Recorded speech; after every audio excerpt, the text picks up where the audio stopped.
Para el ítem B del problema 1, piden hallar el valor delta de G de la reacción estándar en el equilibrio. Entonces tenemos que delta de G estándar de la reacción es igual a menos RT por el logaritmo natural de Kp.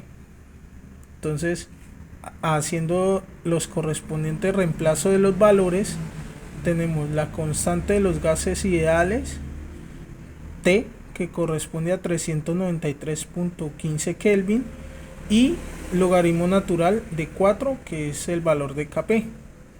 Opero y entonces obtengo que delta de G estándar de la reacción es igual a menos 4531.1.31 joules sobre mol.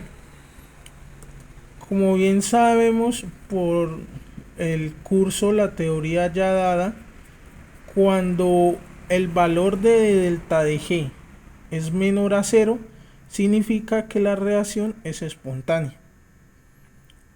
Ahora, para el ítem C, me piden hallar el valor de delta de G de la reacción en el equilibrio. Nótese que en este caso no es estándar. Estándar es cuando tiene la O en la parte de arriba de la G. Para este caso es solo delta de G de la reacción. Entonces tenemos que el delta de G de la reacción corresponde al delta de G de la reacción estándar más RT por el logaritmo natural de Kp.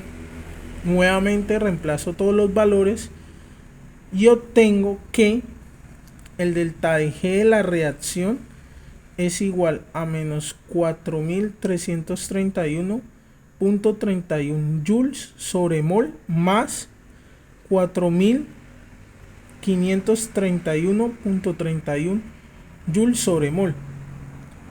Como este mismo dato es el mismo de acá, solo que con signo negativo, me da igual a 0. Entonces obtengo que delta de G de la reacción es igual a 0. ¿Por qué es igual a 0? ¿Y por qué me da este valor? Significa que la reacción se encuentra en equilibrio. ¿Cómo yo me doy cuenta que si está en equilibrio? Como podemos observar acá en el gráfico, se tiene que delta de G en equilibrio corresponde cuando hay dos fases en una misma. ¿Qué significa? Que por lo menos para una fusión yo tengo sólido y líquido. Cuando están estos dos estados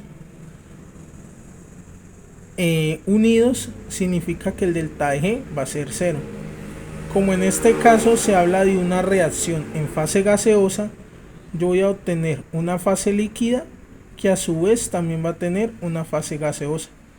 Entonces yo aquí puedo decir que está en equilibrio, y al estar en equilibrio estas dos fases, significa que el delta de G va a ser igual a 0, que corresponde con el valor hallado.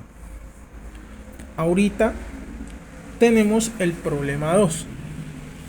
Entonces, ¿qué me pide el problema 2? Me pide diferentes cálculos.